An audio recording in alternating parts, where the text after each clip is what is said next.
Assalamualaikum warahmatullahi wabarakatuh. Bismillahirrahmanirrahim. Alhamdulillahirabbil alamin wa bihi nasta'in wa la umurid dunya waddin. Assalatu wassalamu ala asrofil anbiya'i wal mursalin sayyidina wa maulana Muhammadin wa ala alihi wa sahbihi ajma'in, amma ba'du. Sahabat yang dirahmati Allah, pertama, marilah kita panjatkan puji syukur kehadirat Allah Subhanahu wa Ta'ala yang mana telah melimpahkan hidayah serta inayahnya sehingga kita semua masih dapat beraktivitas pada hari ini.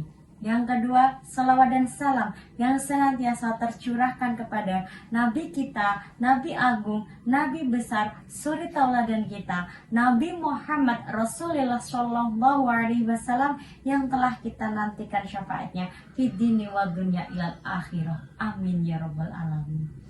Sahabat yang dirahmati Allah, pada kesempatan kali ini izinkan saya menyampaikan kultum dengan judul Peran Perempuan NU dalam Berbangsa dan Bernegara di Era Digitalisasi.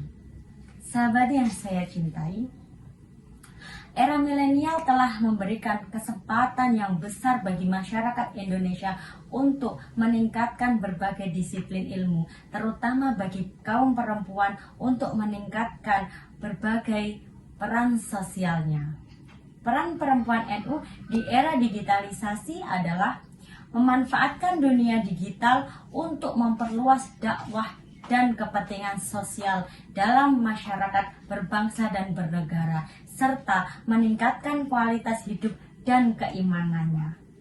Dalam kehidupan sehari-hari, banyak yang berpendapat bahwasanya tugas perempuan hanyalah di dapur dan di kasur, tetapi itu tidak berlaku untuk perempuan di era digitalisasi zaman sekarang.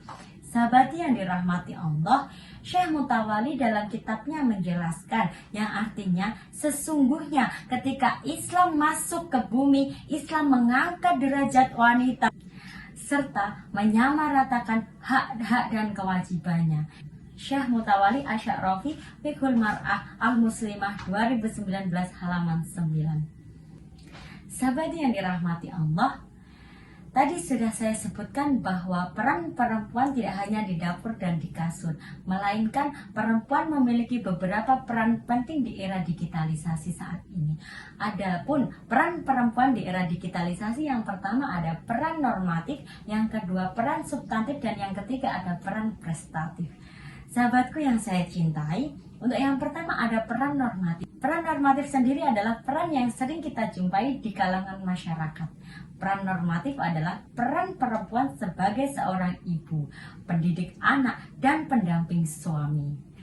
Yang kedua ada peran substantif. Peran substantif adalah peran perempuan dalam kehidupan bermasyarakat dan berkegiatan sosial. Untuk kegiatan bermasyarakat dan berkegiatan sosial ini sudah tidak jarang dilakukan oleh perempuan pada zaman era digitalisasi saat ini. Karena apa? Karena dengan cara kita berkegiatan sosial, kita mampu bertukar pendapat, berbagi ilmu, bertukar pengalaman, dan banyak lagi yang kita dapatkan. Untuk yang ketiga ada peran prestatif. Peran prestatif adalah peran perempuan yang melakukan, menunjukkan semua prestasinya, menunjukkan keahliannya, sehingga kita mampu melakukan apa saja yang bisa kita lakukan. Karena apa? Karena kita memiliki prestasi, kita memiliki keahlian.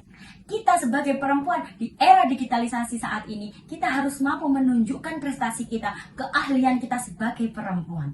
Sahabat yang dirahmati Allah, semua perempuan memiliki hak yang sama untuk berkembang. Mengutip perkataan dari Bung Karno, yakni jika perempuan itu baik, maka jayalah negaranya. Dan jika perempuan itu buruk, maka runtuhlah negaranya. Perkataan ini dapat memperlihatkan bahwa perempuan adalah kunci dari baik dan buruknya suatu negara. Oleh sebab itu, untuk mengimbangi perkembangan teknologi yang ada pada zaman sekarang, kita sebagai perempuan harus mendapatkan pendidikan yang layak.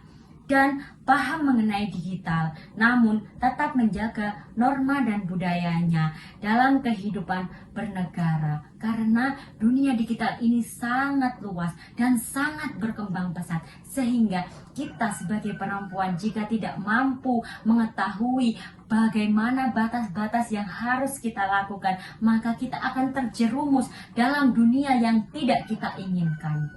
Sahabat yang saya cintai, kita sebagai perempuan tidak usah risau, tidak usah khawatir dengan kalimat-kalimat yang banyak menyudutkan para perempuan. Karena apa? Karena kita bisa, kita mampu. Kita sebagai perempuan di era digitalisasi saat ini, kita mampu melakukan apa yang seharusnya kita lakukan.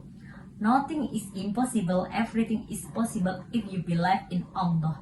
Tidak ada yang tidak mungkin, semuanya adalah mungkin jika kita percaya pada Allah. Sahabat yang dirahmati Allah, cukup sekian yang dapat saya sampaikan. Sekiranya banyak tutur kata yang kurang berkenan dari saya, mohon dimaafkan yang sebesar-besarnya.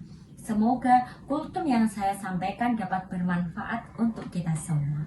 Wabillahi taufik wal hidayah. Wassalamualaikum warahmatullahi wabarakatuh.